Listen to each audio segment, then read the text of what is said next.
Welcome to the Kind Leader Podcast, where empathy meets action in the world of leadership. Your host, Gino engages with innovators and seasoned professionals from diverse sectors, all demonstrating the power of leading with kindness.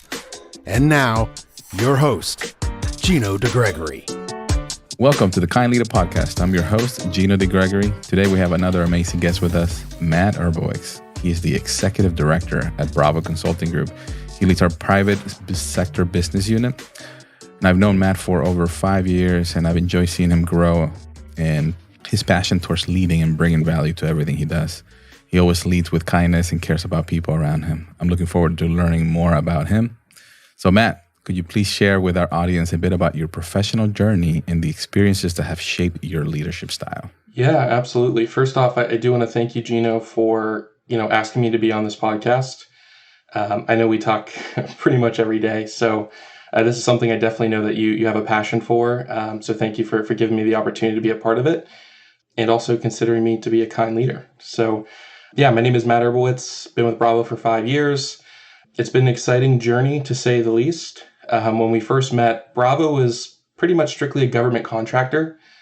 We didn't have a strong identity at the time.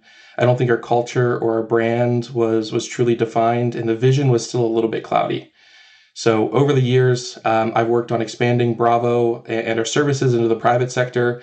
I've worked with you on refining that vision and executing on it with our teams and our customers. And then before Bravo, I was involved in a few aspects of digital marketing. So I supported a couple startup app companies. I worked with an online media company, which was then acquired by Warner Brothers. And then I was even making YouTube videos for several years. So that's sort of interesting there. So it's been a fun journey of transformation across a few industries that definitely shaped my leadership style. Awesome. Well, thank you for sharing. Yeah, quite the career there, and love to put a thread on that YouTube experience too, maybe. Because I'm sure it gave you some learning lessons as you navigated and communicated and collaborated with others too, right? It wasn't just you and the camera, right? Yeah, I think the biggest thing was it gave me communication skills, right? It taught me how to break down a complex idea and make it entertaining and also convey the message that I was looking to convey. And I also worked with a lot of different brands, right? So my YouTube channel was focused around video games. So I was working with controller companies and energy drinks and that kind of thing. So how can I inform the listener, or the viewer of the video, but also hit the points that the different brands want me to hit, and make that in a fun way, and also make it natural and to kind of fit into the flow of the video. So I definitely use those skills every day, especially in sales, right? How do I communicate our vision, our culture, the services that we provide to customers, and also why we do it at the end of the day? Like, what is the bigger purpose? So I've definitely kind of integrated those skills I learned in YouTube in my day-to-day work. Absolutely. Thanks for expanding on that. So one of the first questions I start with after I introduce the guest is, what does kind leader mean to you? Yeah, so a kind leader to me is someone that embodies empathy, understanding, and passion in their leadership style. Whether it's leading people, technology, a project, it doesn't matter. I think everybody can be a leader. And I also think a kind leader listens, right? They remain open to feedback and is committed to serving others. I think it's very similar to a servant leader. But at the same time, a kind leader is also willing to make tough decisions when necessary, but with a sense of integrity and being mindful of the impact of that decision. Absolutely. Interesting. You added a servant leader there, and I recently had a lunch a couple of weeks ago with another gentleman who's actually getting his PhD in leadership with the emphasis on servant leader. And I was talking with him about to expand on the servant leadership, and it had a lot of the components and criteria that I'm seeing from a kind leadership. It's kind of like I don't want to say it's a synonym, but it's more like kind leader is a component of servant leader. And the reason I'm saying that is because I'm seeing the kind leadership really starting with yourself, compared to meaning not necessarily in a selfish way, but you need to be kind to yourself first. Absolutely. Like, you need to make sure that you are taking care of your your body, your mind, and everything to make sure that you are ready to give. Because if your cup is half full, how are you going to give to others? So you need to make sure that you start with taking care of yourself so you can be ready to support and give and serve others to expand that. 100%. Yeah. And I've seen before, like go ahead and envision like a typical organizational chart, like a pyramid, right? And flipping that upside down. Typically you have your executives at the top and everybody reports up, but it's not like that, right? You need to flip that pyramid on its head. And it's really, put the employees on top. That's who you're serving. That, I know we're in the technology space and we do professional services and IT consulting, but our greatest resource is our people. It's so much more than migration or data backup or that kind of stuff. It's really the people that we have that's part of our organization that touches our customer, that impacts the community, and that's something that I really connect with. So I love when I think about my business unit, it's not top down, it's bottom up, right? And I'm really there to enable everybody around me and to let them thrive both professionally and personally. And would you say it starts at the top, right? I mean, meaning like, it's not just checking the box. Yeah. It's not just saying, yeah, we're kind leadership or servant leadership or, we care about you, X, Y, and Z, right? But it needs to be embodied. You need to like start at the top and really, push it down.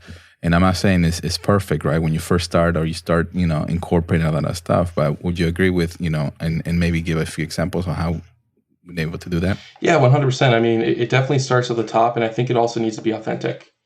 I think when you're able to connect with your team on that level, and it's more than just the surface level of like, hey, this is my name and this is my role at the organization. When you truly get to know your people, it leads to so much more, right? They're willing to go above and beyond for you. You're there, you care about them personally. I think the team dynamic shifts as well when they see you as shoulder to shoulder with them, tackling a problem, and it's not just like a managerial reporting structure. So that's definitely something I try to push with the entire team. And hey, we're in this together, and we win together, and we also lose together. So I think that's extremely important to kind of start at the top, and then you can kind of weave it in throughout the entire organization. Absolutely. One thing that you do very well, and I want to highlight it here, is the way you're talking about the employees and how you serve and how you want it. You do the same thing with partners and customers, right? And that's something that the same way you just describe how you treat the employees, your team, and really serving there. Even when you approach, it's exactly the same way you approach how you treat your partners and build that relationship, and how you, I don't want to use the word sell, but how you work with your customers to bring value. So do you mind expanding a little bit more on that? Because that's a really good. Yeah. I don't know if I've ever realized that I actually do that, to be honest with you. I will say that I don't think you're ever done being a kind leader, or it's something you have to work at, right? So it's not something you could check off your list and necessarily something you could point out, right? For me, it's something that I have to work on every day, and I'm not necessarily mindful that I'm working on it, but I am kind of strengthening that muscle a little bit. Kind leadership, I think, is an infinite game in a sense. You have to try and practice kind leadership every day, and I try to do that as I lead and serve our business. Lead and serve our customers.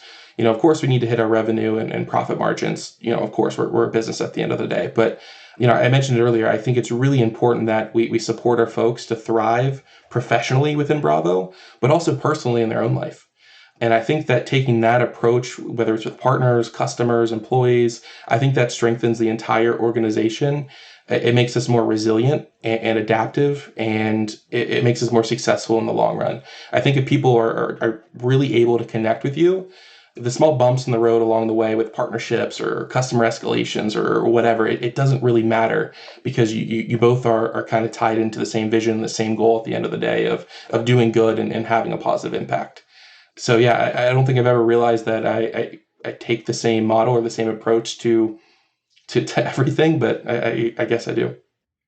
Well, it's what you said. It's like you need to do that in everything that you do, right? Mm-hmm. There's a saying out there, how you do one thing is how you do everything. Yeah. So I really appreciate and admire your approach and how you do that. Because there's a recent kind of challenge that we had with kind of, I won't say not a big challenge, with an adversity, right? With a particular opportunity with a partner, right? And there was some miscommunications in certain things, but you came in and you led with kindness. I felt like, you led with understanding. Okay, what are we trying to accomplish? And you navigated that communication through making sure that both parties understood what we were, like you said, right? We're trying to win together and grow together, rise together at the end of the day. Yeah. So really, really impressed with that. So we don't need to get into the details, but I would love to understand the big picture approach to how you saw that. Yeah. So, well, first off, thank you. I think my superpower is that I'm really good at asking the question, why? Right? Like, why did this happen? Same thing with discovery calls and sales. Like, why do you need this? Right? What's your pain point? What is the business driver? Right? Asking why and kind of following the logical flow of how we got here and got to the situation, whether it's a good situation or a bad. So, when I jumped into that, situation you're describing here, that was the first thing I asked, was like, why? Like, what does everybody care about? What are their motivators? How did we get here? I tried to just understand the problem and follow the logic. And then I can kind of reverse engineer it and kind of figure out who I need to talk to and what I need to do. So I definitely take that approach with our customers, definitely take that approach whenever I'm tackling a challenge. You need to understand the data and what's in front of you first before you take any action, because you could just make it worse. Yeah, for sure. Perfect. So it's the why, it's asking, always being curious, right? Yep. And understanding.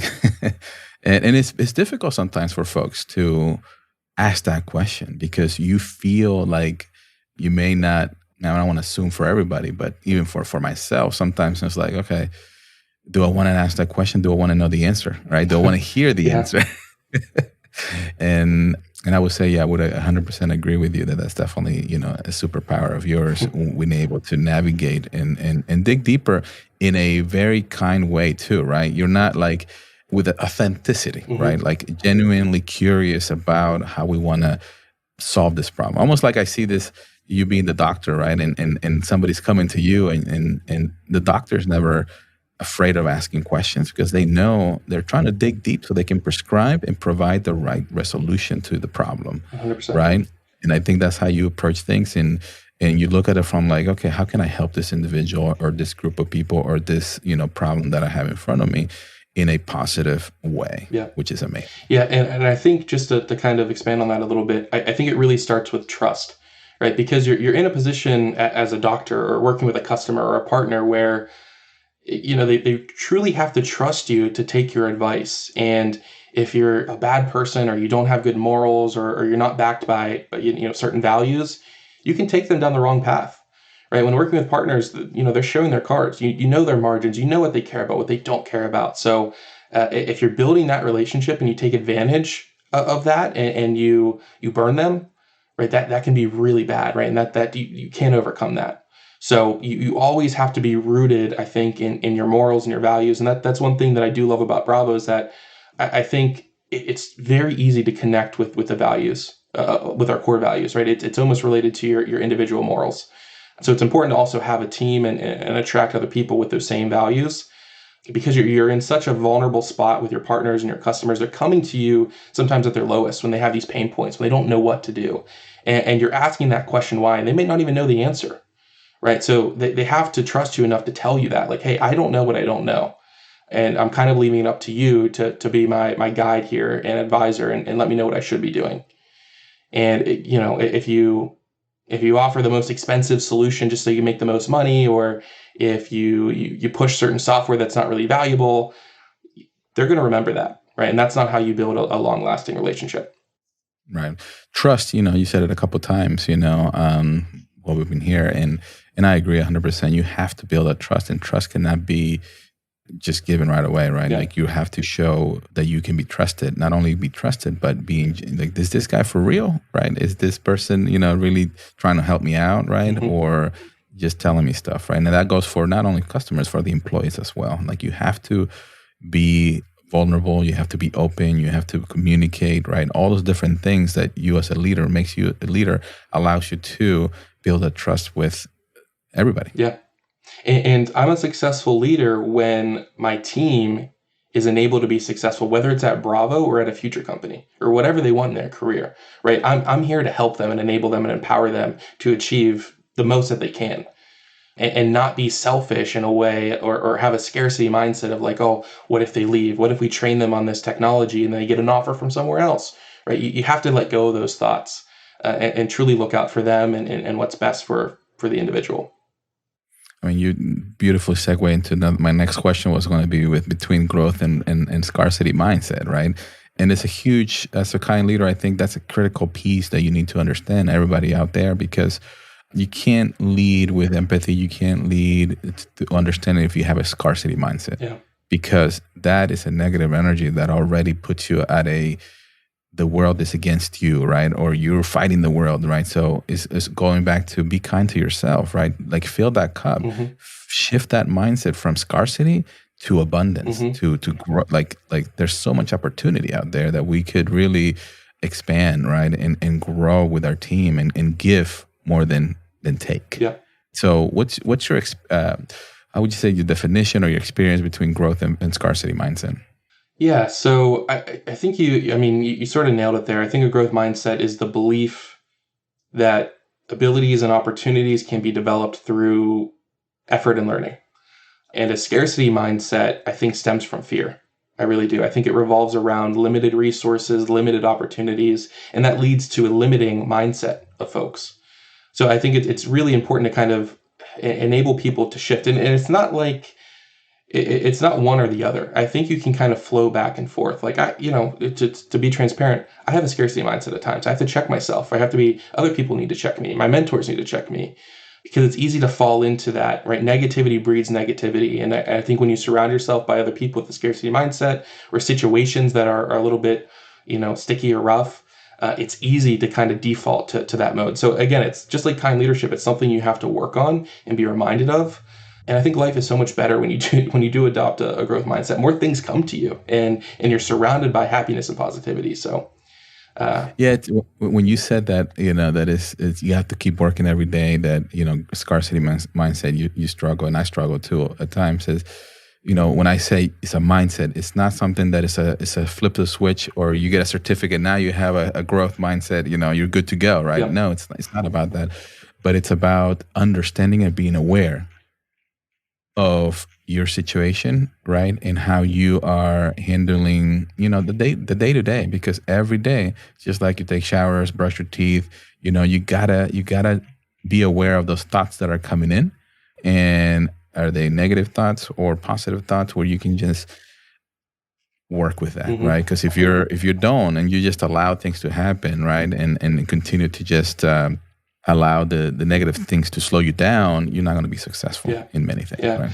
And I think it's really important to shape your environment to be conducive with a growth mindset, right? And I think that's one thing that we try to do here at Bravo too, is emphasize learning over failure. I think people are so scared. They carry so much fear with them. And if you can normalize making mistakes, that's a great thing for a growth mindset, right? I mean, unique mistakes are great. It's when you learn from them, it's repeatable mistakes that cause the issues.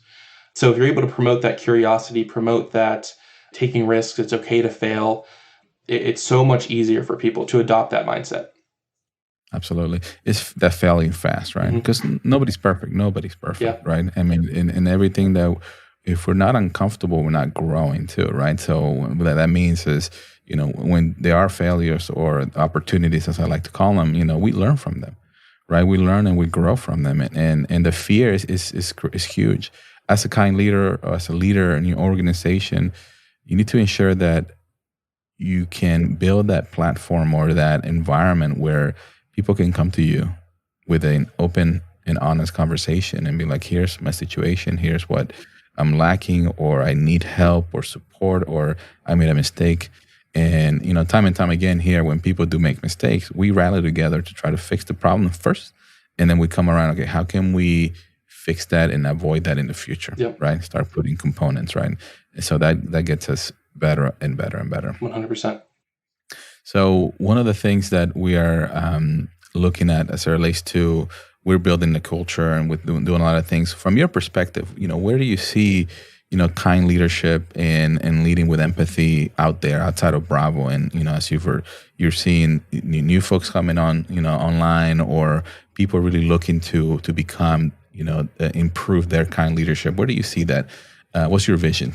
Yeah, so it's changing. Historically, I don't think people are having this conversation, right? I think leaders today, though, need to kind of set the model for other companies and future generations, and start by acting empathetically and with kind leadership values and principles. They need to start listening actively, showing understanding, and setting a clear example for other companies to follow. I think the world today is more connected than ever, right? And employees truly have a choice on where they work and what vision they get behind. They have greater visibility than ever before in the inner workings of potential employers before they actually, sign up and get on board. So, and people aren't choosing to work for companies that don't align with their values or fail to treat people well. So, companies that lack empathy, they risk falling behind. I think that the model of not caring about employers, not caring about the impact, I think that's going to be obsolete very soon. And it's impossible, I feel like, to authentically connect with employees and customers without having that empathetic mindset first. Absolutely. I think that's a huge differentiator as we move into this decade, right? And I feel like after the pandemic, there's a huge shift in how people see. Mm-hmm. It allow people to slow down, right? And really appreciate what's important. And what's important is your family, yourself, and a good balance, right? Life work balance. And like you said, people have options. So if you're not really shifting as a business, as an organization, even as in the government side too, right? If you're not shifting towards what's important, which is the people that are helping you with your mission or helping you with your business, right? It's not going to be the same. You're going to lose people, right? And this is a big, I don't want to call it a movement, but it's a big kind of, we're building this platform talking about kind leadership. I'm surprised because sometimes I have that imposter syndrome. It's like people want to really listen to a podcast about kind leader in the in the business world. And I was shocked and surprised that people do like it. And I'm getting some really good feedback on it. So to your point, Matt, it's like there's a shift. And it's a really good shift because now we're focusing on what's important, what matters, right? And now we can start leading with that and not only making better decisions that are impacting people's lives, right? By bringing those values to our customers. But beyond that is, we're making people become the better version of themselves. Whether, like you said, whether they're here for their time or a long time and then they move on, now they can take that same thing and continue to expand, right? Because that's what we want. That's what is the impact. And I've talked about that in the past, right? Impacting future generations as well. Yeah, absolutely. Yeah. I think you hit it right on the head, right? Like podcasts like this create a platform and an avenue for people to get exposed to this idea, right? They need to be exposed to it first before they even kind of are able to, roll it out in their organization or implement it in their life. So I think more people need to start doing this. I'm not trying to create competition for you, but I think it's, it's extremely important. And it also brings me back to, I guess when I first met you and I guess you sort of recruited me to Bravo. When I first talked to you, you didn't tell me about, the company you had, all the stuff you've done. You focused all on the future, on what you want to do and the reason why. I think I left that first conversation. I didn't know what the heck Bravo even did at the end of it. I just knew what the impact we were going to have on the world was, a global organization. So I think that was something that I really connected with, and I'm sure others have as well. And I think it's so crucial and so important, right? If you can get someone to buy into that idea and truly connect with you at that level, right? The other stuff, the widgets that you're making, the services you're providing, it becomes so much easier, right? You're connected to a higher purpose there. Right. No, I've heard this before. Thank you very much. First of all, I appreciate those kind words. And it's you set the vision, the why, the purpose, right? The how becomes easy. Yep. Right. We'll figure it out. Well, my favorite thing to say. Speaking of that, from one of the questions as we're kind of bringing it home now, what does success mean to you? Yeah. So let me start with what success isn't. I think it's almost easier to define it that way. It's not individual achievement or accolades. It's not materialistic gains or personal glory. It's not about what is accomplished. It's about how those accomplishments impact and enhance the collective experience of others. Right? Success is truly achieved, in my opinion, when you create something that lasts, something that has generational impact. I know you and I have talked about that before as well, but it's, I've heard the saying before, it's not what is gained, it's what is given. That to me is success.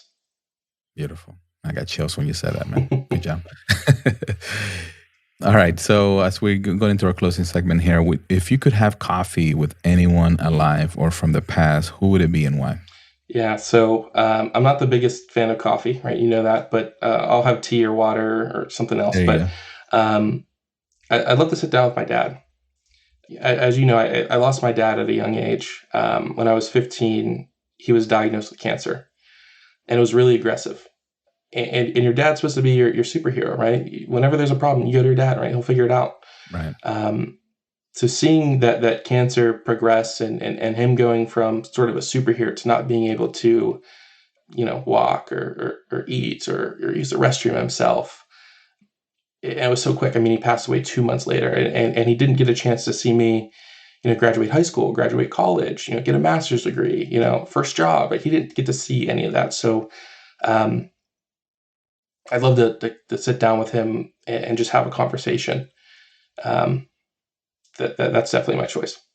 Well, I appreciate you sharing that and being vulnerable there. And then, sorry about that. And, I'm sure he's watching you, and being proud of you of all the great things that you've accomplished and you're still, going to be doing in the future. So thank you. Yeah. I think it's interesting because it was such a dark time in my life, but I almost wouldn't give it up. And I know that sounds very strange. It shaped me and made me the person I am today. I learned so much from that experience. And I think it definitely impacted how I lead and my leadership style and, just who I am. So I'm in a weird way almost grateful for learning that so young so I don't have to learn it later and I don't waste all that time in my life. So I don't know, that's how I look at it. Can I use that as an example of mindset? Because you could easily be like, there was dark times, and at that time you were like, we're not going to go in there, right? But now with a different perspective, right, with a different light, you're able to see that as a way that, I needed to go through that tunnel, right? Let's call it a tunnel, where you experience uncomfortable, sadness, anger, all those, right? Where you came out and it's like, okay, to really see the purpose, the direction of what you want to do, right? And you started attracting the things that are in line with that energy and the things that you want to get in life. 100%. Give in life. Yeah. Things that kind of shake you like that really let you do a reset on your perspective. It's important to kind of look at the lessons in those times. So I completely agree. Well, again, thank you. Yeah, well, thank you for sharing that, Matt. I appreciate that, and I'm sure our listeners will learn a lot from that as well. So, speaking of our listeners, where can they connect with you moving forward? Yeah, they want to reach out. Yeah, so again, my name is Matt Urbowicz. You can find me on LinkedIn. I think my URL is / Matthew Urbowicz. So feel free to connect with me on there, and happy to connect through message or whatever. Awesome. Any final thoughts you want to give? Yeah, I think, first off, I want to thank you again for inviting me to have this conversation. I think creating a platform like this to discuss these types of topics is super important. I think it's needed in the business world. So I'm excited to see this grow and reach more people. And I don't think it's hard to be a kind leader. I think challenge the status quo there and look at how you can implement some of these aspects in your life, both professionally and personally. And I think at the end of the day, your life will be a lot better by doing so. More will come to you, and more people will be happy, and the impact is really important. 1,000%. Thank you, Matt, for those thoughts. And so thank you again for joining us today. And I want to thank our audience for listening as well. So if you like this podcast, please, start it, give me some feedback and make sure we continue to. If you have other guests out there that might be interested, please reach out. And I'm in LinkedIn as well. But looking forward to continue to build this platform. So thank you for all everything that you do. And for that, be kind, bring value, rise together. Have an amazing day, everybody.